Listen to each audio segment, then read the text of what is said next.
It's my pleasure to introduce Dr. Arjuna M. from SRR Government Arts and Science College, Karimnagar, India. The title of her talk is The Antiquity of the Hypotenuse Theorem in India. Over to you. Okay. Thank you, Ms. Richa, and thank you, Swapnil, for this opportunity. So let me start. Is my presentation is visible? Richa, is Yes, my it screen is visible? visible. Yes, it is Yes. visible. Yes, So, yeah. antiquity of the hypotenuse theorem in India. So, actually, there is a lot of chaos is there. What is the time of hypotenuse theorem in India? Actually, the theorem exactly precisely has written in India long ago, but the evidences are not clear. So the time is having some antiquity. So let us see. So hypotenuse theorem is known in this world as Pythagoras theorem. The well-known geometric theorem states that square and hypotenuse of a right angle triangle equals the sum of squares on its sides. So there are many theorems which are having long-lasting history and many are adding on, but this has great geometric application in our tradition and in mathematics also. So as of now it is given that it is nearly 3000 years ago only, but let us see where it is exactly we got it. So let us see the statement. If ABC are sides of a right angle triangle and C is the largest among them, C square equals to A square plus B square. In other words, square of hypotenuse is equal to the sum of the squares of other two sides. So, if we look at the history of Pythagorean triplets are mentioned in the following way. So, as of now, Babylonian and Egypt Pythagorean triplets are known to be old. So, in that this YBC 7289, this tablet is the oldest one. But in this, it is mentioned the numbers 1, 24, 51, 10. So this is a sexagesimal number, meaning 1 plus 24 by 60 plus 51 by 60 square plus 10 by 60 cube, which approximately equals to 1.4142, which is a near approximation or root 2. And there is the triangle was drawn. That's why it was given that Pythagoras may be known to them. But in the other one, Berlin Papyrus, it is an ancient Egyptian mathematical document. In this, it is mentioned that 6 square plus 8 square is equals to 10 square. So it is again one more Pythagorean triplet, not the exact statement. So it is clear that Pythagorean triplets are always brought up, but not the exact theorem. So, the theorem assertion was initially brought forward by India. Who made this assertion?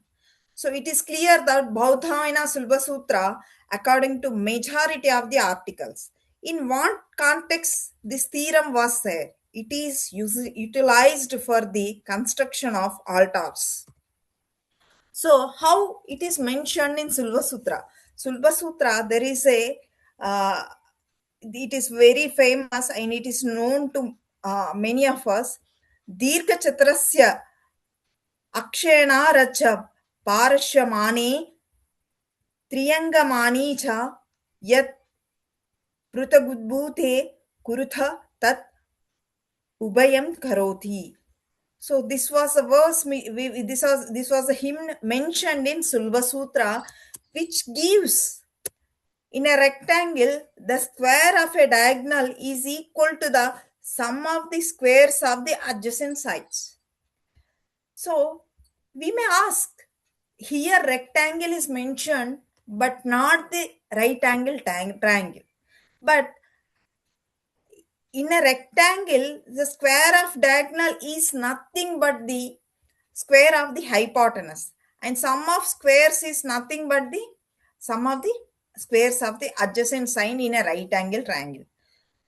So it can easily seen that every right angle triangle can be completed to a rectangle in such a way that the hypotenuse becomes a diagonal. So in this way, Sulba Sutra contains the hypotenuse theorem. So there is a quote by Seidenberg, a famous American mathematician and historian of science, in his writing The Origin of Mathematics. He mentioned that the oldest known mathematics text in existence are Sulba Sutras. And in his landmark paper, Ritual of Origin of Geometry, he mentioned that Pythagoras' theorem was known and applied at the time of Tatriya Samhita, which is in Krishna Yajurveda. Bauthayana Sulba Sutra. So, a little more information about this book is in order. So, what is Bauthayana Sulba Sutra and how it is related to Vedas? We have four Vedas. Among the four Vedas and six Vedangas. One speaker also mentioned this. The Vedangas are Shiksha, the study of pronunciation, Vyakarana, the grammar, Chandas, the prosody, Niruktam, etymology, Jyotisham, which is nothing but astronomy, Kalpa, the study of rituals. The Sulba Sutras are the part of Kalpas. And we have Bauddhayana Sulba Sutra and Apastamba Sulba Sutra. In both the things, hypotenuse theorem is mentioned. Due to time constraint, I am not going for that. And now we are asking about the Sulba Sutras. So, are they mentioned the geometrical interpretation? Then we have a quote. We have a quote from J.J.O. Kanner and E.F. Robertson. Sulba Sutra are appendices to Vedas which give rules for constructing altars. They contained quite an amount of geometrical knowledge. So this was given by these people. Now, we already said that Sulba Sutra is related to Kalpa. So in Yajurveda, let us see. So the Yajurveda mainly deals with sacrificial rituals, that is nothing but yagnas, and procedure of worship, mantras recited during sacrifices. It gives the ritual formulation and instructions for performing sacrifices. So the Yajurveda is the main Veda of ritual practice. Now let us take another quote from Vibhuti Bhushan. He showed that Pythagoras theorem traceable in Tatriya Samhita, which is Krishna Yajurveda, just now we have seen, and Shatapatha Brahmana. So, how Shatapatha Brahmana is related to Yajurveda? Shatapatha Brahmana is a Brahmana test attached to the Shukla Yajurveda. Its role is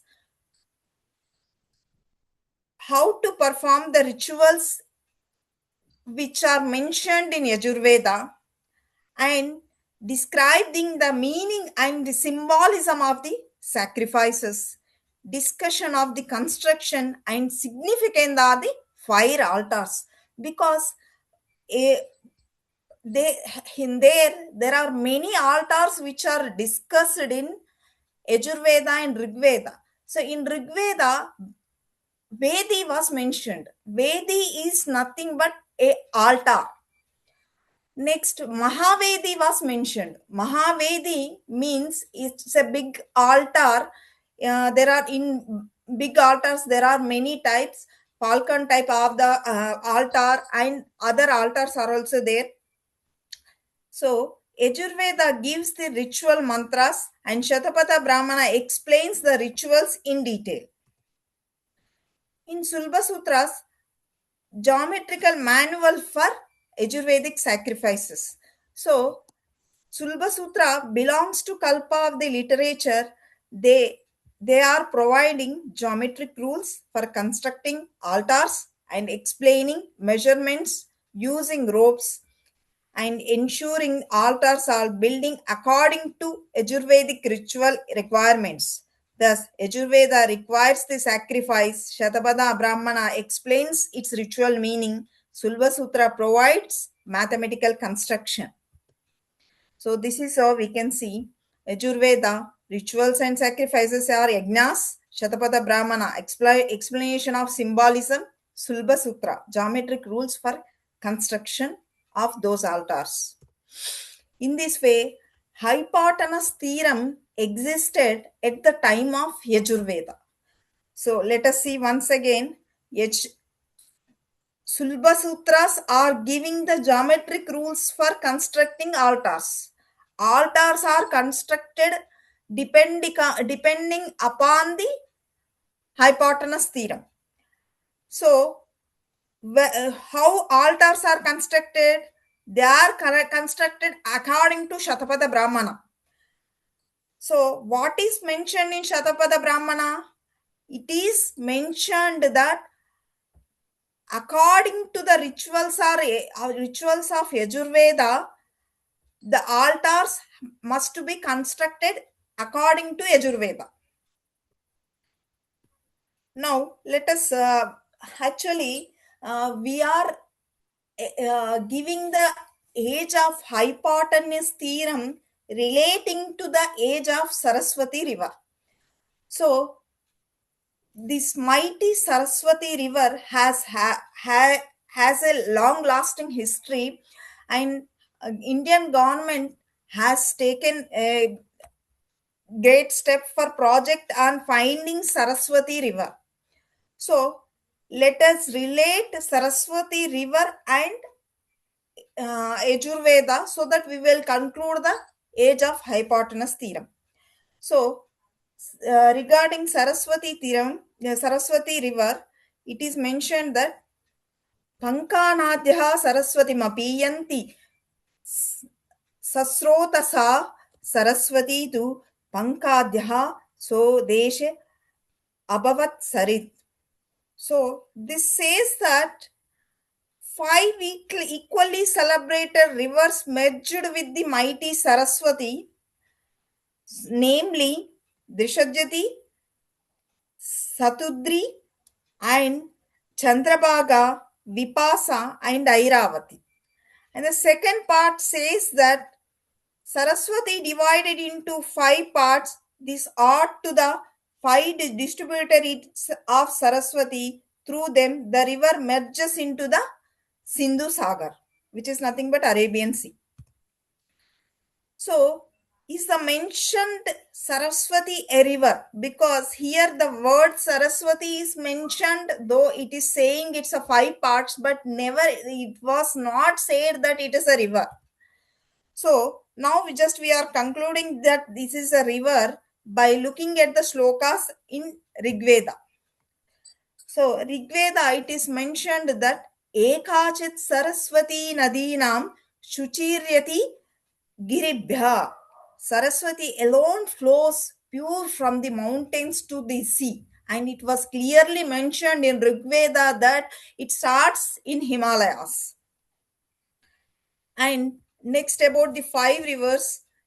Ima Nadayo Mahito Mahitva Saraswati Sarayu Sindhumachi.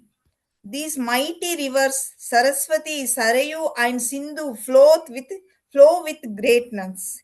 In this way, the mentioned Saraswati is a river.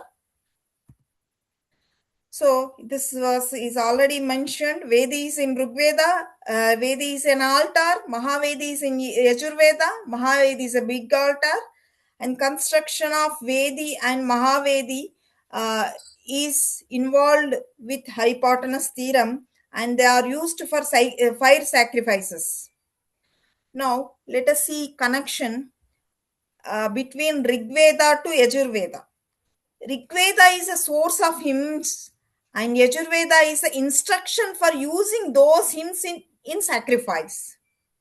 Rigveda gives the poetic foundation, whereas Yajurveda explains the ritual application. And in the deities were Agni, Indra, Saraswati, Varuna.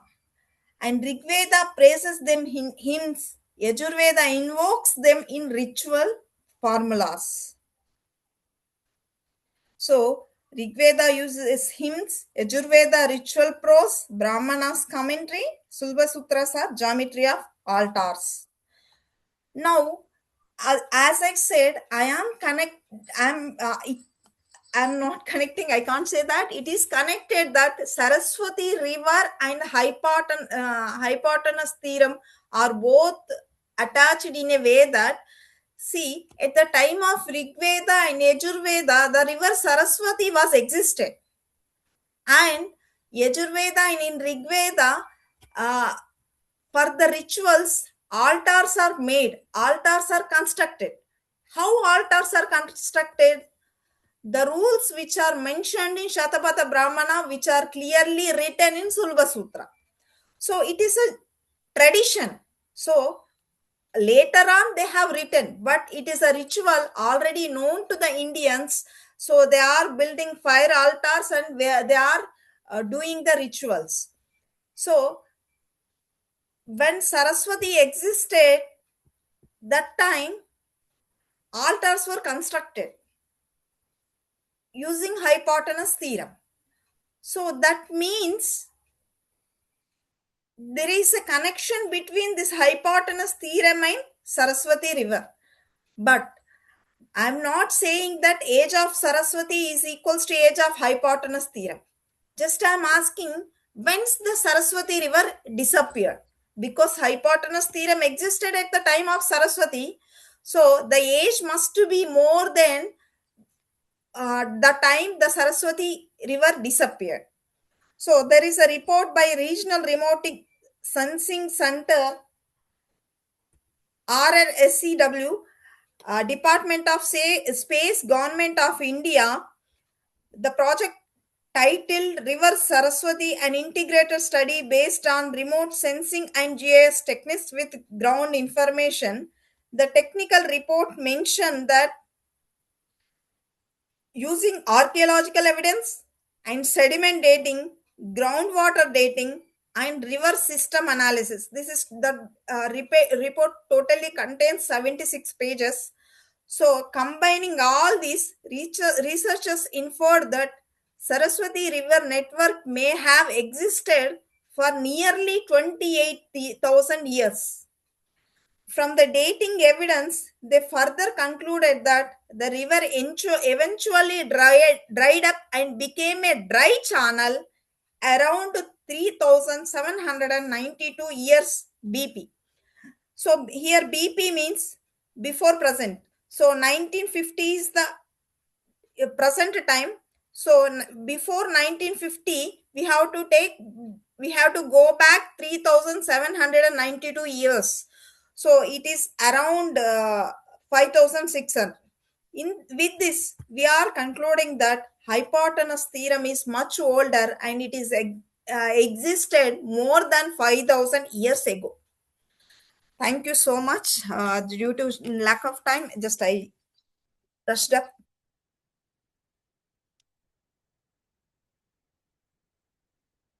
Any doubts?